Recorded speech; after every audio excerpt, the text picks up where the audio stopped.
Meus irmãos, essa aula final que está aí na sua sebenta, na sua apostila, ela tem um tom de reflexão, de pensamento, de nós ponderarmos sobre internet e oportunidades.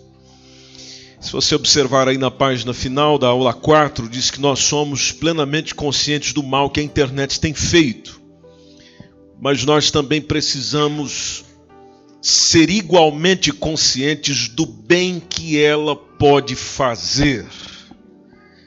O bem que ela pode fazer.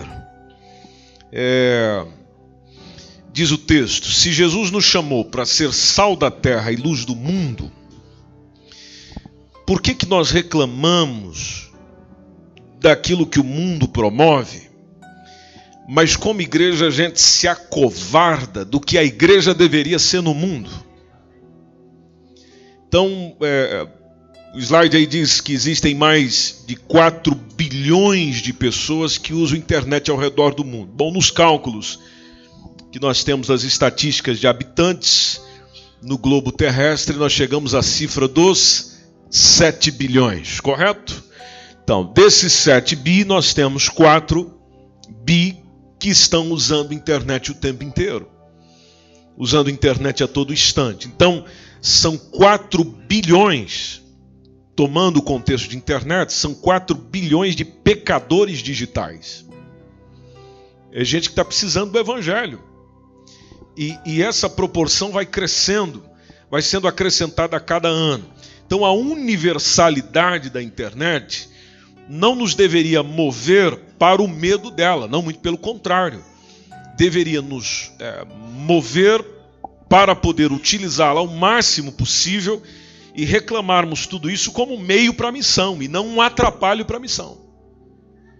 Não que ela fosse um empecilho para a missão que a gente tem como igreja, mas nós utilizamos ela como meio para chegar nas pessoas, para chegar nas gentes, para chegar no povo.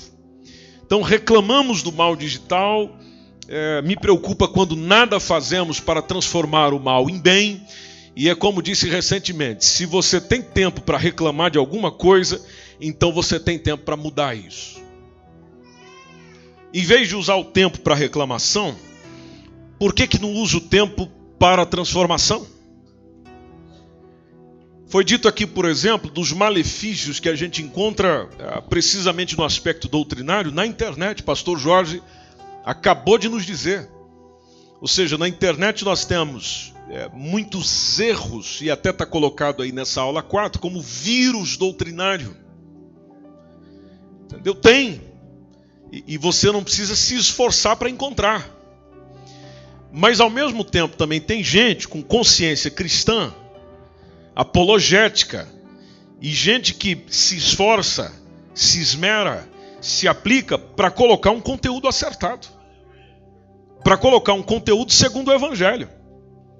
Então, em vez de eu dizer para o indivíduo, olha, não acessa lá, porque lá não vá pela internet, porque na internet tem muita coisa ruim. Não, observe, avalie, pegando a palavra do pastor Jorge, vai estudar, vai ponderar, vai avaliar, usa essa inteligência que Deus te deu. E Deus nos deu capacidade nessa inteligência e nos processos mentais de você poder olhar, considerar, avaliar e determinar. Então é preferível a gente vir para uma escola ou se envolver no estudo teológico ou se envolver no estudo bíblico para saber discernir o que é e o que não é. O que é certo e o que é errado, em vez de ficar só apontando no errado. Se há um problema na rede, conserte a rede. A gente pode ver isso quando acontece na vida de Jesus. Marcos capítulo 1, versículo 19. Jesus está passando por ali, ele viu Tiago, filho de Zebedeu, João, seu irmão, estavam no barco consertando as redes. Consertando as redes para poder trabalhar. Bom, então se a gente quer trabalhar usando o meio digital e a rede está com problema, quem é que pode arrumá-la? Quem é que pode ajustá-la? Quem é que pode organizá-la? A própria igreja. A igreja organiza, a igreja penetra nela, faz parte dela, emerge nela, se envolve nela, se aplica nela, para que nela seja feita a transformação. E não da gente ficar do lado de fora só apontando o dedo. Não, entra e muda. Entra e altera. Entra e realiza. Entra e transforma. Entra. Aplica. Investe. Seja. E nisso a gente pode já utilizar dos meios que nós temos. Das redes sociais que nós utilizamos. Eu não preciso esperar a igreja fazer isso. Eu não preciso esperar o MSBN criar isso, organizar isso. Não, no meu caso. Ou seja, de nós naquilo que estamos, no meio onde estamos, na rede onde estamos, no site onde estamos, na mídia social onde estamos, ali você já começa a ser um diferencial. Se você foi convencido de muita coisa nessa escola bíblica, essa informação não pode parar em você. Essa informação precisa prosseguir. Essa informação precisa avançar. Porque você está aqui ouvindo muita coisa que deu tempo de você ponderar, avaliar e concluir. Você foi convencido de que aquilo que você ouviu aqui está certo? Bom, então vá e diga. Vá e fale. Vá e grava um vídeo. Vá e escreva um artigo. Faça alguma coisa. Porque eu só ficar sentado, aplaudindo, apoiando, dizendo é isso aí, está certo, é isso aí. Mas a partir dali, nada faço. Bom, mostra que tudo aquilo que eu ouvi me manteve no nada. Ou seja, eu continuo nada sendo. Porque na verdade a gente é lá fora o que você é dentro. Se eu me acovardo aqui dentro, lá fora eu acabo sendo acovardado. Então a pressão que nós temos lá fora é de pessoas que caem em cima da gente, precisamente no ambiente do trabalho, no ambiente da faculdade. E eles vão vir falar muita coisa, vão vir dizer muita coisa. E aí nós temos o próprio Senhor Jesus. Paulo testemunha isso quando escreve a Timóteo, dizendo que ele quer que todos os homens se salvem. E que eles venham ao conhecimento do quê? Vocês conhecem esse texto. Venham ao conhecimento do quê? A verdade. Da verdade. E quem é que está com a responsabilidade de partilhar essa mesma verdade? Somos nós, o corpo de Cristo, a igreja. E onde eu estou, eu sou representante dela. Onde eu estou, eu sou embaixador do reino. Por isso que essa informação não pode parar aqui. Onde eu me delicio com ela, sou cheio dela, conheço muito sobre ela, mas não partilho dela. Logo eu me torno um egoísta. Onde o Senhor me enche de conhecimento, me enche de sabedoria, me enche de capacitação, usa os outros para poder me trazer uma compreensão verdadeira da palavra de Deus e do Evangelho, justamente para não ser enganado. Mas interessante, eu permito que outros sejam enganados por causa do meu silêncio, por causa da minha abstenção, por causa da minha falta de posição, falta de determinação. Então, quando o Senhor diz a Abacuque 2:2, a gente já viu esse texto, escreve a visão e torna bem legível sobre tábuas, para que quem passe correndo possa ler exatamente isso, é a ideia do eu quero que eles saibam, mas você tem que fazer alguma coisa. Eu quero que eles conheçam, mas você não pode ficar parado aí. Trabalha a medida, trabalha a estratégia, mas divulga isso, passa isso, inclusive passa isso para quem passa correndo. E nós vivemos dias onde as pessoas estão correndo. Tudo é corrido, tudo é rápido, tudo é intenso. Tem gente ficando doente por causa disso. Então, se nós vivemos dias de imensa correria, de imensa aflição espiritual, a gente como igreja temos que aproveitar o que tem à nossa disposição e dizer, não, vamos pegar tudo isso aqui, vamos pegar as possibilidades digitais e vamos ter com as pessoas.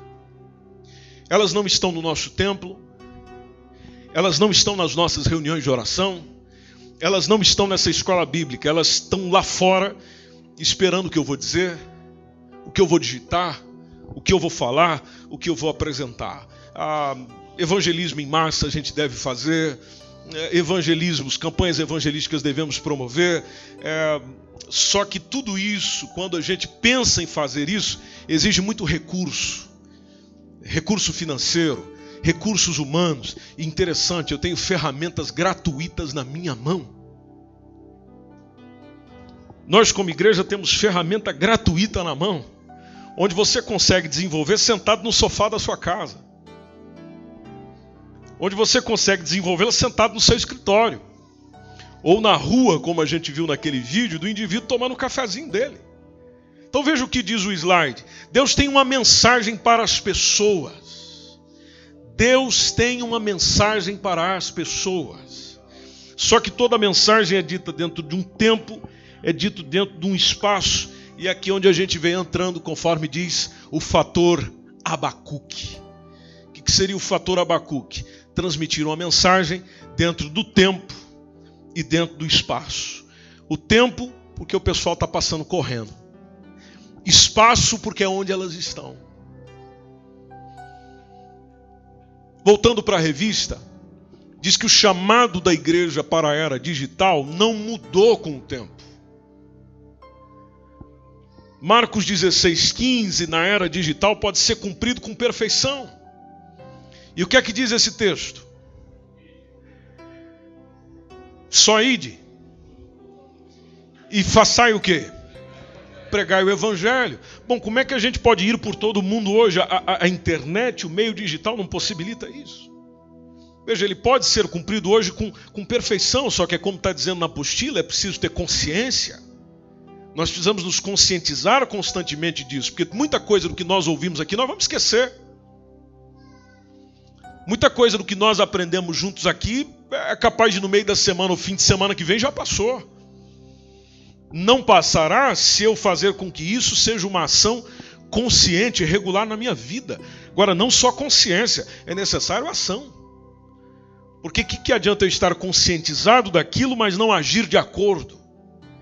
E depois tem a parte da constante renovação, porque nesse meio, como a gente percebeu, a mudança é regular, a mudança é contínua, a mudança é rápida, eu preciso acompanhar. Porque na nossa frente já tem muita gente.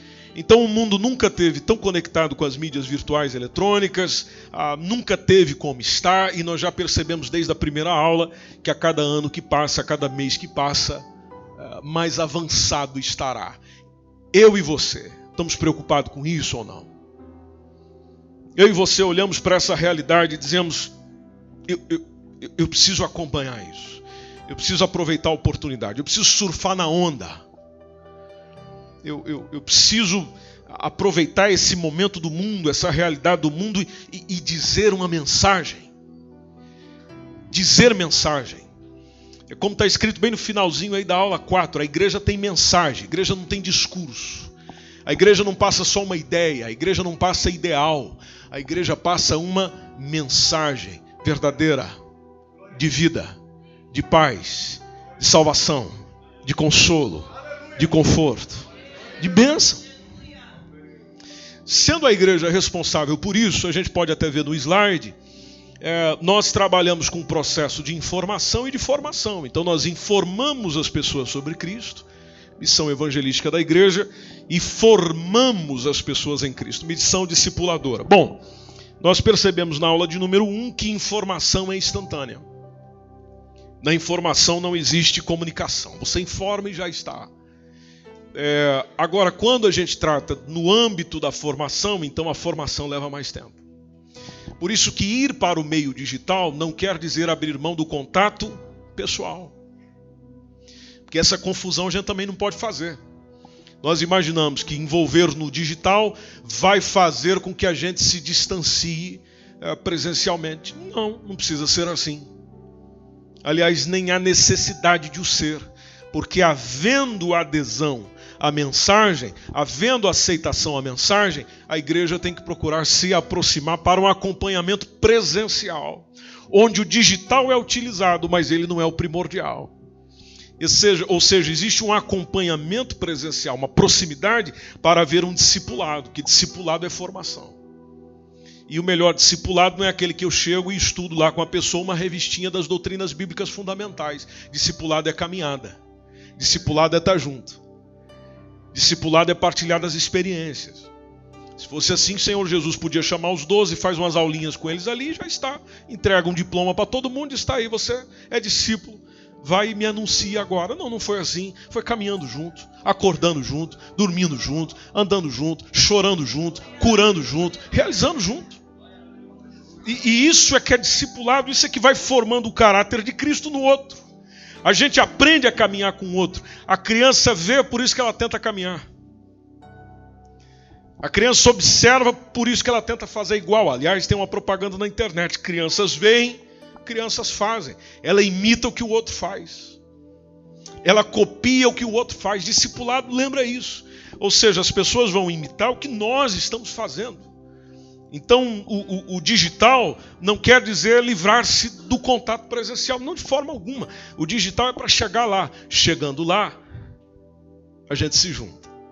Por isso que, olhando para a apostila, está dizendo que quem se dedica à evangelização na internet deve estar sempre preparado para interpretar o que, minha gente querida? Palavra de Deus. Palavra de Deus. E a gente aprendeu isso aqui com hermenêutica.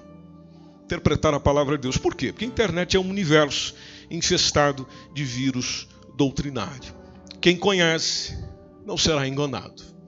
O pastor Vilmar falou do texto, dizendo: procura te apresentar a Deus. De que maneira? Aprovado. Obreiro aprovado. O que seria um obreiro aprovado na ideia do texto? Que não tem do que se envergonhar.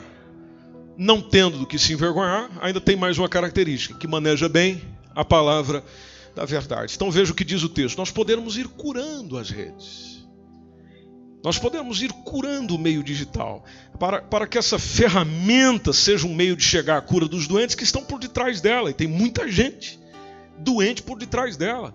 E Jesus deixou bem claro para nós: os sãos não necessitam, não precisam de médico. Quem precisa de médico é o doente. Aí Jesus diz: eu não vim chamar o justo. Eu vim fazer o quê? Eu vim chamar os pecadores. Então Jesus está à procura de quem? Pecador. E os pecadores também estão no meio digital. Agora, como é que eles invocarão em quem não creram? Lembra de Romanos 10,14? Como é que eles vão crer naquele de quem não ouviram? Como é que eles vão ouvir se não há quem pregue? Então, no próximo slide, diz até que na era digital, a necessidade de evangelização é real. Tudo bem que quando a gente fala do digital, a gente associa muito ao irreal, mas mesmo na era digital, a necessidade de evangelização é real. Então nós precisamos mergulhar nisso, ir fundo nisso. Nem que a gente comece sozinho. Talvez não sente muito apoio do outro lado, mas sozinho dá para ir, sozinho dá para caminhar, sozinho dá para desenvolver. Por isso que o próximo slide está dizendo: jamais nos esqueçamos de que para Deus toda pessoa é importante. Toda pessoa é importante. Voltando ao texto da apostila, nós temos a informação trazendo que no primeiro século da igreja os apóstolos comunicavam o evangelho com o que havia de mais moderno e eficiente da sua época. Certamente, se ele estivesse entre nós hoje, eu não tenho dúvida disso, não se furtaria em usar as tecnologias digitais para propagar a mensagem do reino de Deus. Então, rede social, quando você vê o que está acontecendo lá, você percebe a presença do pecado na natureza humana. Aí tem a perguntinha: você gosta do que vê por lá? Não, tem muita coisa que a gente fica verdadeiramente irritado. Então é nesse ambiente aí, conforme diz o texto, que a minha página, o meu perfil, isso a título individual, e se for o caso da igreja, o mesmo processo, tem que fazer a diferença. E claro, toma cuidado com o vírus doutrinário, porque eles são fatais. Eles realmente podem deturpar tudo. Agora, se houver um estudo e uma aplicação, haverá maior zelo e cuidado nesse sentido. Está uma demonstração aí da questão de rede, da questão de anzol. Rede nos lembra os pontos de cruzamento, entrelaçado nos pontos de cruzamento, ou seja, lembra relacionamentos. Anzol é aquele gancho para prender a isca. Está entre parênteses o que será usado para disponibilizar o que se quer alcançar. Na rede a gente não precisa ficar teologando coisas profundas, a gente pode pregar simplesmente o evangelho puro e simples de Cristo. Agora, uma coisa que é muito importante: lembre-se que nesse meio digital a mensagem tem que ser clara, a mensagem tem que ser breve, a mensagem tem que ser objetiva. A mensagem tem que ser clara, breve, objetiva. As pessoas não estão ficando com muito tempo nem para ouvir uma mensagem presencial. Quando eu digo isso, não estou falando contexto igreja, estou falando mesmo contexto sociedade no todo. Vocês já assistiram às palestras do TED? TED Talks? Já viram? Já assistiram? Algumas pessoas já viram. Quanto tempo dura a palestra? O tempo máximo dela é 18 minutos. Por quê? Porque os estudos recentes comprovaram que uma pessoa não consegue ter uma atenção a 100% mais do que 18 minutos.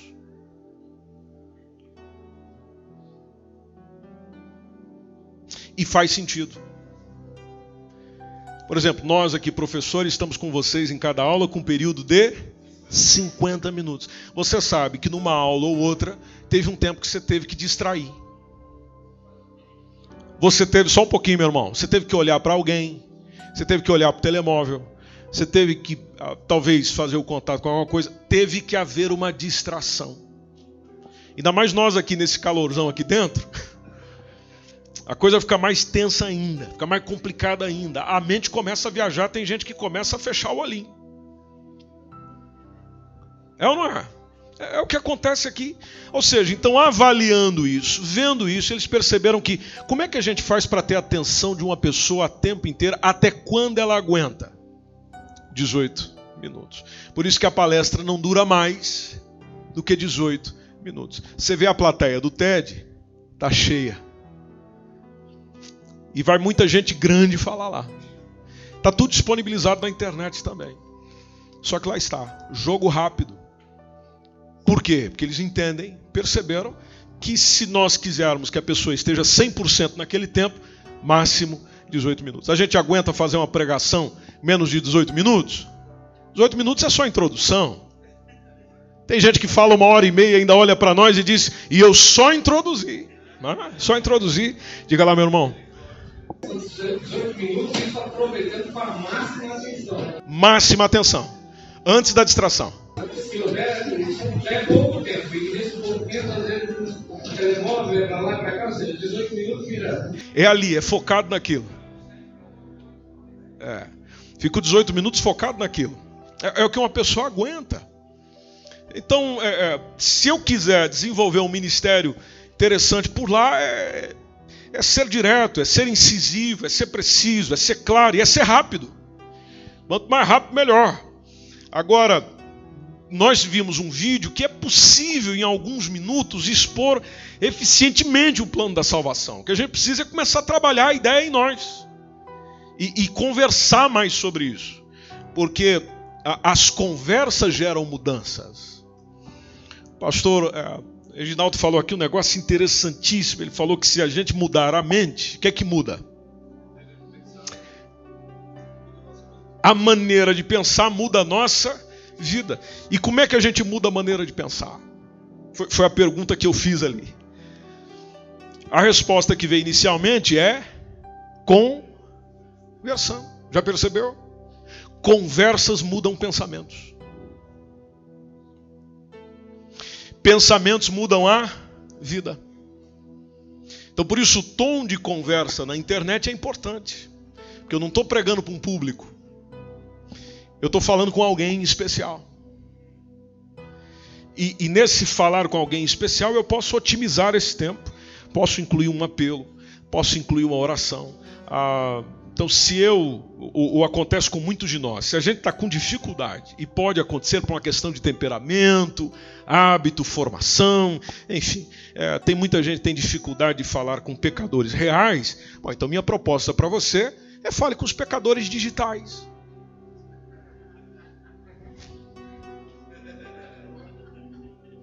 Mas não fique sem falar. Não fique sem pregar. Não fique sem evangelizar. Fala com eles, até porque os pecadores digitais são reais. Glória ao Senhor. Eles são reais. Ou seja, eu estou falando com gente. Eu estou falando com pessoas. Por isso tem um slide que trabalha a conclusão, está na nossa apostila também, que diz o crente, seja ele pastor, evangelista, missionário, escritor, ensinador, diácono ou apenas membro da igreja, se ele não estiver ocupado, procurando trazer pessoas a Cristo, então está falhando. Está falhando. Falhando em seu dever na obra de Deus. É uma citação que está na Bíblia de estudo pentecostal. Então, gente querida, tem muito trabalho para ser feito nesse sentido.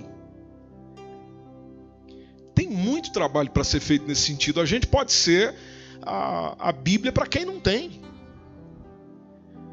Nós podemos ser a igreja para quem desistiu de ir. Nós podemos ser isso. O que precisa é nós atendermos esse chamado do Senhor, essa vontade do Senhor, se dispor e fazer por meio daquilo que Ele tem proposto. Então lá está a conclusão final dessa aula, dizendo: onde estiver um pecador, aí estaremos nós. Isso pode ser no campo real ou pode ser no campo digital. E a gente está lá para quê? Para contar piada? Para contar história? Para contar historinha para alguém dormir? Para divertir o povo? Não. É para dizer que Jesus salva, Jesus cura, batiza com o Espírito Santo e em breve Ele voltará para nos buscar. Essa é a mensagem da igreja. É nisso que nós, como pentecostalismo, pastor, aqui o nosso professor falou, a Igreja Assembleia de Deus faz parte do pentecostalismo tradicional. A essência da mensagem do pentecostalismo tradicional está justamente nessas vertentes. Então, lendo o texto, usar a mídia digital com destreza e com criatividade é nós estarmos lançando mão de um instrumento que é legítimo e que vai portar a mensagem do Evangelho. Então, que a nossa missão continue a ser e anunciar o reino de Deus, consertando a rede, usando a rede, fazendo missão, pregando as boas novas nessa era digital. E que o Senhor nos abençoe e nos oriente nisso em nome de Jesus. Amém.